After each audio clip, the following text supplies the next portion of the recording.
একজন মানুষ খারাপ হওয়ার জন্য এতটুকুই যথেষ্ট যে অন্য মুসলমান ভাইকে অবজ্ঞা করে, এবং বলছেন প্রত্যেকটা মুসলমানের অপর মুসলমানের মাল, জান এবং সম্মান এগুলো সব কিছু হারাম ঘোষণা করেছে।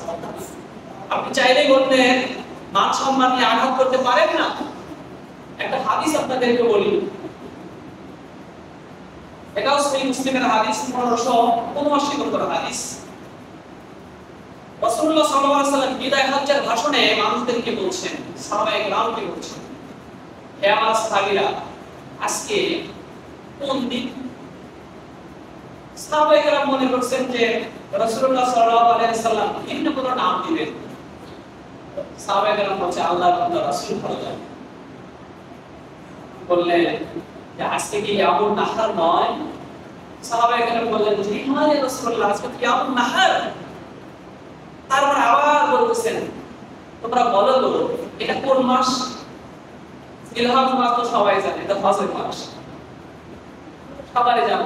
কিন্তু সাহাবায়ে কেরাম তবুও বলছেন আল্লাহর বান্দা রাসূল ভালো জানেন।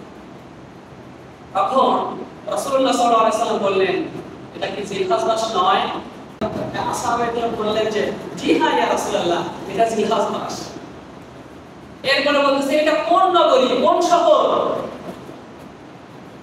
সাহাবায়ে কেরাম বলছেন, আবার বলতেছেন আল্লাহর বান্দা রাসূল ভালো জানেন। তখন তিনি বলছেন এটা কি মক্কা নগরী নয়? এরপরে বলতেছেন, হে আমার সাহাবীরা তোমরা শোনো,